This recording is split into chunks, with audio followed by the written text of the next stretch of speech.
मुझे बहुत सारी बातें कहनी है अभी, आप सुने जरा। As a guest I would like to express a lot of things. आपने बहुत सारी बातें की। आपने कहा कि बांग्लादेश ऐसा नहीं है, वो रहा तो इस्लामिक मुल्क ही और वो इंडिया के साथ नहीं चला गया, फला फला फला, बहुत सारी बातें की आपने। ठीक है, चलें। मैं आपसे सिर्फ इतना कहना चाहता हूं साहब कि बार बार घूम फिर कर आप वो मंदिर वाला इशू उठा लेते हैं, राम मंदिर, और वो जो हमारा बाबरी मस्जिद वाला जो इशू है कि इंडियन सुप्रीम कोर्ट ने ये कह दिया वो कह दिया। इस पूरे मसले को वंस एंड फॉर ऑल इस एक नए जाविये से देखते हैं, कोशिश करते हैं। अगर आप भी, आई होप, दानिशमंद इंसान हैं, आप भी कोशिश कर सकते हैं। हमारा मानना है, हम हिंदुओं का मानना है कि भगवान श्री राम, बाबरी मस्जिद जहां थी ठीक उसके नीचे, वहां पे वो उनका जन्म स्थल है, वहां पे वो पैदा हुए थे, और इसलिए उनका ये मुतालबा था कि ये जगह हमें दे दी जाए। और ये मुतालबा कोई नया मुतालबा नहीं था हमारा, ये तकरीबन 300-400 साल पुराना हमारा मुतालबा है। और चाहे वो अंग्रेजी हुकूमत के दौरान हो या उससे पहले हो, डिमांड करते रहे हैं। अंग्रेजों के टाइम से तो इस पर बाकायदा एक तरह से केस चल रहा है, 150 साल से तो पुराना। इस पूरे बड़े सगीर का सबसे पुराना कोई जुडिशियल केस जिसका फैसला इस 21वीं सदी में हुआ है, तो वो बाबरी मस्जिद का, राम जन्मभूमि का इशू है। कोई शक नहीं इसमें। अब आ जाए इस पे। हमारा एक अकीदा है, एक सेकंड, हमारा अब मुझे अब इंटरप्ट ना करें प्लीज। हमारा एक अकीदा है, जिस तरह से आपका अकीदा है, हमारा भी एक अकीदा है कि हमारे भगवान श्री राम उस जगह पे पैदा हुए थे। तो इस गंगा जमुना तहजीब के चलते मुसलमानों को चाहिए था कि इस मुल्क में 100 करोड़ हिंदू रहते हैं यार, इनकी भी कोई, इनका भी एक अकीदा है, आस्था है, जिसको अकीदे को हिंदी में आस्था कहते हैं। जिनको नहीं पता, मे बी इंडियंस देख रहे हो प्रोग्राम आपका, वैसे ज्यादातर इंडियंस ही देखते हैं आपको, खैर।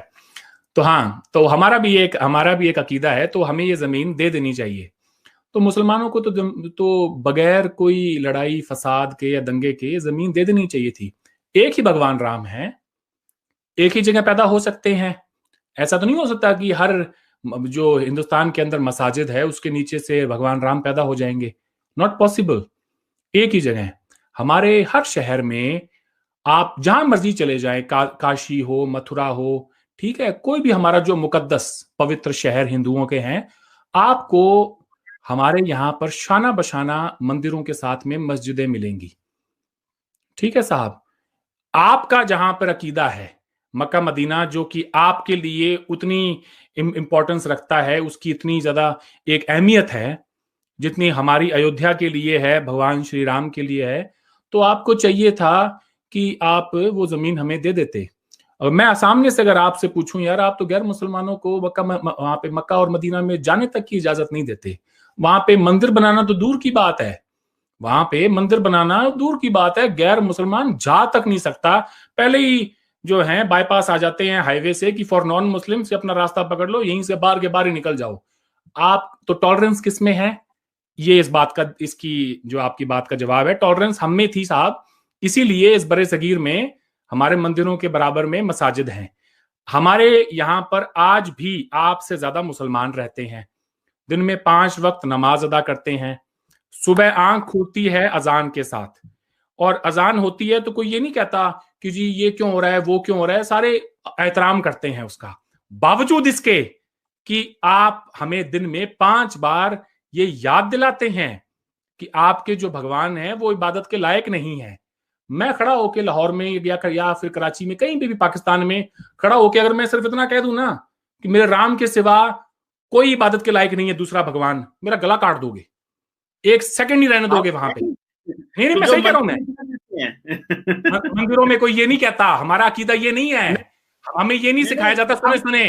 सुने बात सुने साहब, महात्मा गांधी ने कहा ईश्वर अल्लाह तेरो नाम सब को नेगेट करते हैं।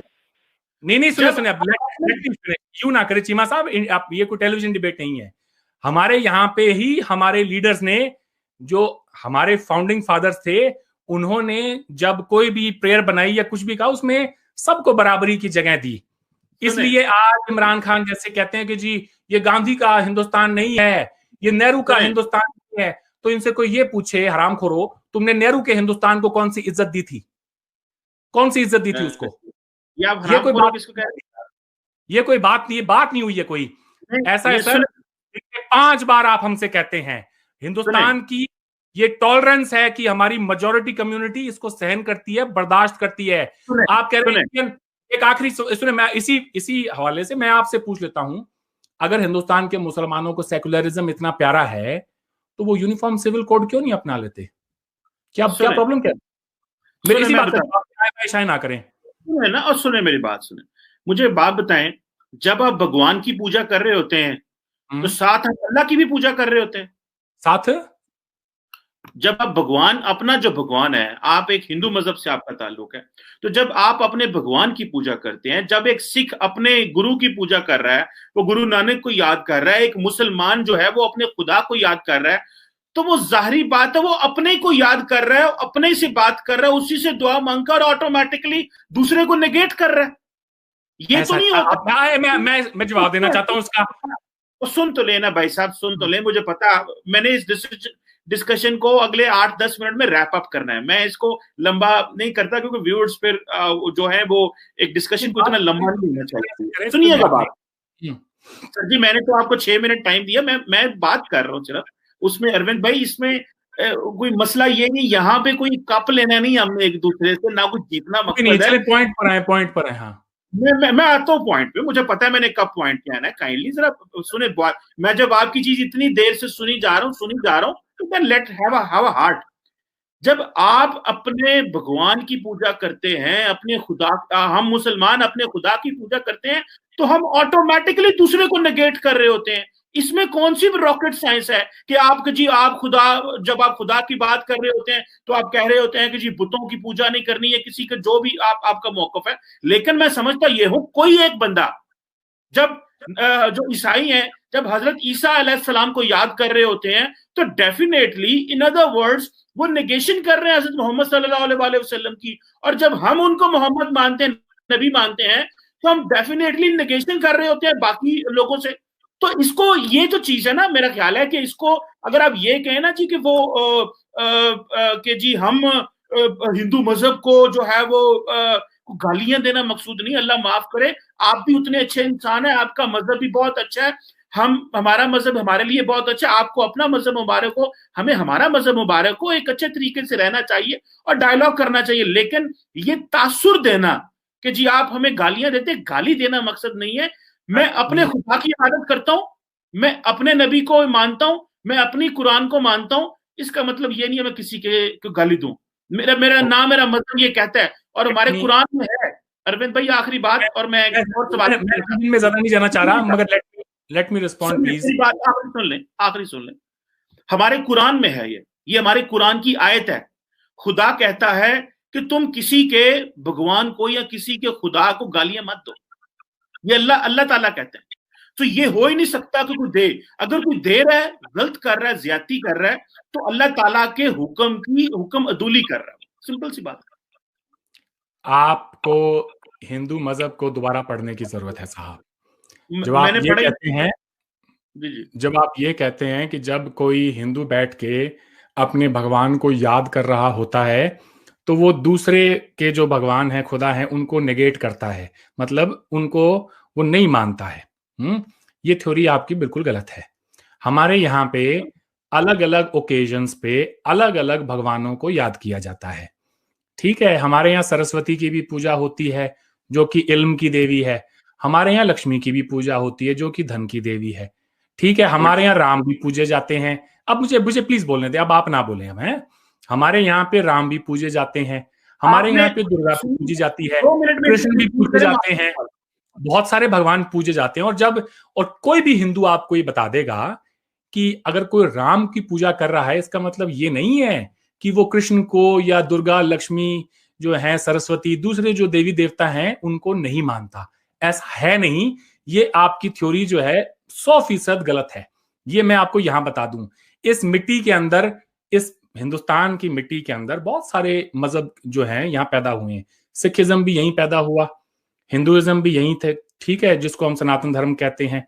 उसके बाद में यहाँ पर इस्लाम भी आया, यहाँ पर क्रिश्चियनिटी भी है, यहाँ जो भी आया हमने सबको अपना बनाया। हमने ये नहीं कहा कि हमें मजहब के नाम पर अलग मुल्क दो, हमने ये बिल्कुल नहीं कहा। जब इस बड़े सगीर के टुकड़े हुए, जब इस पूरे भारत के टुकड़े हुए, 2 मुल्क वजूद में आए। एक हिंदुस्तान जिसने अपने आइन में सेकुलरिज्म लिखा, एक पाकिस्तान जिसने अपने आइन में इस्लाम लिखा। साहब आपने तो नहीं, खैर आप तो सिख थे उस जमाने में, चंद मुसलमान खानदानों ने इस बड़े सगीर पर 1000 साल हुकूमत की, चंद मुसलमान खानदानों ने। जब वक्त आया कि इस मॉडर्न दुनिया के अंदर डेमोक्रेसी का, और डेमोक्रेसी सारा खेल है नंबर्स का, तो उसमें आपको जानते थे आप कि इस यहां पे हिंदू मेजोरिटी में होगा, लेकिन आपने क्या किया कि नहीं, जब हमारा रूल करने का वक्त आया तब ने कहा नहीं नहीं हम साथ नहीं रह सकते। भाई हम कैसे रह लिए साथ एक साथ 1000 साल? हमने तो नहीं कहा कि हमें अलग मुल्क बना के दो मुसलमानों से अलग। हमने पहले जंगे आजादी कोई हिंदू किंग या फिर कोई मराठे या सिखों के अंडर जाके नहीं लड़ी। बहादुर शाह जफर के नीचे हमने लड़ाई लड़ी, हमने किसी और के नीचे नहीं लड़ी। ऐसा है साहब, ऐसा है, भूल जाएं कि हम आपको कैसे देखते हैं और या आप हमें कैसे देखते हैं। एक अपने आप को एक नए जाविये से देखें कि दुनिया आपको किस तरह से देखती है। आपने हमें बताना है कि हमने सोचना है। नहीं आपने सोचना है, आपने सोचना है। ज्यादातर पाकिस्तानी खुद को दो कौमी नजरिए के साथ जोड़ के देखते हैं। हालांकि उन्हें खुद को, सुन तो लें, हालांकि उन्हें खुद को मॉडर्न टेरिटोरियल स्टेट की तरह देखना चाहिए। आखिरी सवाल करने लगा आपसे, आखिरी सवाल। पहली बात तो ये किसी भी तरफ जाती मुझे दिखाई नहीं दी अनफॉर्चुनेटली। खैर नहीं बात मुझे दिखाई दी है और व्यूअर्स देख लेंगे किधर जा रही है। एक बात बताएं मुझे ये पाकिस्तान के लोगों ने फैसला करना है कि हमने किधर जाना है या आपने फैसला करना है? आप जिधर जा रहे हैं ये पाकिस्तानियों ने फैसला करना है। Let the people decide. जिन्होंने 1947 में मुल्क बनाया था वो बेवकूफ थे। जिन्होंने उससे पहले 50 साल पहले स्ट्रगल शुरू की थी उनको नहीं पता था हम क्या कर रहे हैं। और क्या आज हम पाकिस्तान में बैठ के एक आजाद फिजा में सांस लेते हैं, घुट घुट के नाम नहीं लेते। यहाँ आमिर खान जब टर्की की जो फर्स्ट लेडी से मिलता है तो उसको गालियां नहीं खाने को मिलती, वो इंडिया में खाने को मिलती हैं। बट मेरी बात सुनिएगा अलविदा साहब, प्लीज मुझे इसे कंक्लूड करने दें क्योंकि आप मैंने शो देखा, कहता हूं बात अभी शुरू हुई है, बात को जारी रखें। सर मेरी बात सुने, आपका मैंने शो देखा माशाल्लाह 2-2 घंटे का शो होता है। मेरा शो इतनी देर का नहीं होता। मेरा शो सुन लेंगे आप, सुन लेंगे अगर अर्ज मेरी सुन लेंगे। You are my guest and I respect you a lot, so respect my time frame as well please.